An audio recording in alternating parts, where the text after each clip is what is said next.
लड्डका सोती लड़की के शरीर में प्योर यांग एनर्जी डालता है। लड़की घबराकर उठती है, सोचती है कि वो उसका फायदा उठाना चाहता है। लड़का कहता है कि वो सिर्फ प्योर यांग एनर्जी ट्रांसफर कर रहा है। लड़की आधा यकीन करते हुए चुप रहती है। फिर लड़का पूरी ताकत से एनर्जी का इस्तेमाल करता है। उसकी हथेली गर्म और लाल हो जाती है। तापमान 800 डिग्री पहुंचता है। लड़की को पूरे शरीर में गर्मी महसूस होती है। तब उसे एहसास होता है कि ये लड़का सच में एक महान मास्टर है। मुझे बहुत समय बाद इतना आराम महसूस हुआ है। चेन आने तुम्हारा बहुत बहुत शुक्रिया। ये लड़का एक अनाथ है जो बचपन से कुनलुन पहाड़ों पर साधना कर रहा था। एक दिन साधना करते हुए उसने अनजाने में अपनी सीमाएं पार कर ली और 10 यांग डिवाइन पावर में महारत हासिल कर ली। उन्होंने उसकी तारीफ की और उसे सबसे काबिल शिष्य बताया। लेकिन लड़का शर्मिंदा होकर समय से पहले पहाड़ से नीचे चला गया। असल में उसका एक और मकसद था, उस मददगार को ढूंढना जिसने उसकी जान बचाई थी। 15 साल पहले जब वह 8 साल का था तो सड़कों पर भटकते हुए ठंड से लगभग मर गया था। एक लड़की ने उसे खाना और कोट दिया था। उसी दिन से उसने कसम खाई थी कि बड़ा होकर उसका एहसान चुकाएगा। तब 10 यांग डिवाइन पावर हासिल करने के बाद वह एहसान चुकाने के लिए पहाड़ से नीचे आ गया। शहर में घुसने से पहले एक तेज रफ्तार स्पोर्ट्स कार उसे लगभग टक्कर मार देती है। खुशकिस्मती से अपनी फुर्ती से उसे चोट नहीं आई। लड़की को लगा कि आधी रात में उसका सामना किसी बदमाश से हुआ तो वो डरकर गाड़ी भगा ले गई। ये देखकर लड़का उसके पीछे भागा जवाब मांगने के लिए। लड़की ज्यादा दूर नहीं गई थी कि उसका सामना एक अजीब जानवर जैसे आदमी से हो गया। आज आधी रात को सारी अजीब चीजें उसी के साथ हो रही थी। आगे कुआं, पीछे खाई। लड़की के पास भागने की जगह नहीं थी। ये आदमी ठगी जादुई ताकतें भी जानता था जो सुनसान इलाकों में अकेली लड़कियों को पकड़ कर दासी बनाता था। तुम गद्दे मत करना।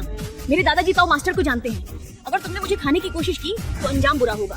लड़की डरकर गिर पड़ी। जानवर जैसा आदमी हमला करने ही वाला था। तभी लड़का पहुंच गया। अब लड़की को भेदिये पर भरोसा था। उधर वह आदमी लड़के को भी खाना चाहता था पर उसे नहीं पता था कि लड़का उसे ही मारने आया है।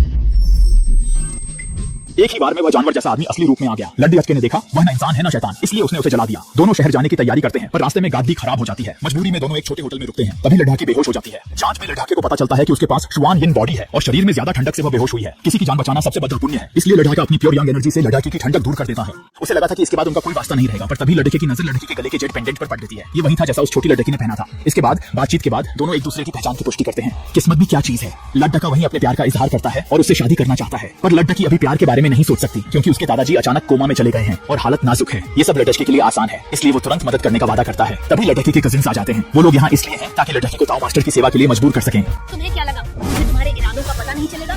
दादाजी की हालत तुम्हारी साजिश से हुई है। तुम लोग हमें हटाकर श्रीन परिवार की जायदाद चाहते हो। लड़की की उनकी साजिश का पर्दाफाश कर देती है। चोरी पकड़े जाने पर कजिन्स उस पर बेशर्म होने का इल्जाम लगाते हैं और उसे बेइज्जत करने की कोशिश करते हैं। लेकिन लड़का उन्हें रोकता है। वह दोनों को थप्पड़ देहात मारता है और चेतावनी देता है कि उसकी होने वाली पत्नी को बेइज्जत न करें। लड़की हैरान रह जाती है। उसे नहीं पता था कि लड़का अपनी पत्नी को इतना प्रोटेक्टिव है। कजिन्स को ये बात हजम नहीं होती। वे अपने आदमियों को लड़के को सबक सिखाने को कहते हैं पर उनकी इतनी हिम्मत नहीं कि उसे छू सके। लड़का झटके में उन गुंडों को धूल चटा देता है। अब जब वे न बहस में जीत पाए न लड़ाई में तो मजबूरन दोनों को घर ले जाना पड़ा। उधर दुष्ट ताऊ मास्टर नाटक कर रहा था। वह दावा करता है कि उसके पास दादाजी को बचाने का तरीका है पर शर्त है कि उसे शुआन यिन बॉडी वाली लड़की से शादी करनी होगी। मैं ताऊ का अनुयायी हूँ, औरतों से दूर रहता हूँ। अगर शेन साहब ने हमेशा अच्छे काम न किए होते और मुझे उनके जाने का दुख न होता तो मैं ये काम नहीं करता।